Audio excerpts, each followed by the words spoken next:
The Quinnipiac women's basketball team picked up wins against the Miami Hurricanes in the NCAA tournament in back-to-back years.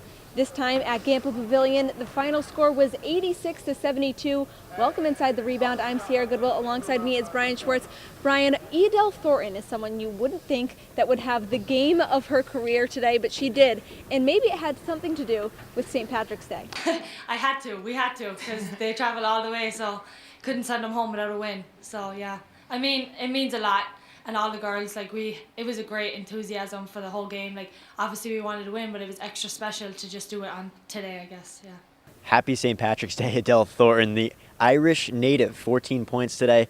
She came out firing on all cylinders at the beginning of the game. She hit a three, got the crowd going for Quinnipiac, and she really took control of this ball game. She hit a couple of threes, she drew a couple of fouls. She played relentlessly, and that grit that she showed has been Quinnipiac's mantra all year, and they've shown that today.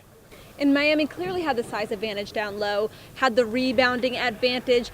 Size-wise, they clearly were superior, but Quinnipiac plays such unselfish basketball that they were able to combat that with a lot of players getting involved. Yeah, you know what? None of them had an outstanding game where they had over 20 points or 25 points, but they had 6 players in double figures. Quinnipiac had a lot of players contributing, as they have all year and as they have the past few years. That's the way that Quinnipiac plays, and that's the way they win. Great balance, once again, an incredible team effort.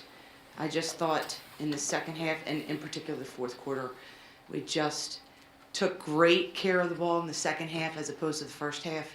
And we just played, grittier defense down the stretch.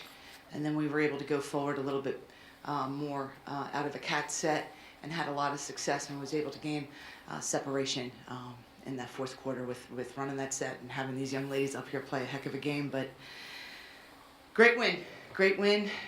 Happy to move on. Erin McClure was one of those players who was scouted well offensively. She wasn't really able to get many buckets, but she did make up for it in other ways defensively, getting those rebounds and assist numbers up, just one shy in each of those categories of a triple-double. But moving forward into Monday night, they face UConn. They're the dynasty of women's basketball. They're the #1 overall seed. So what do you do? What do you tell your team heading into this? Just try your best. They're not going to win. We all know that. They're not going to win. Head coach Trisha Fabry knows that too. This UConn team put up 140 points today, an NCAA record for the tournament.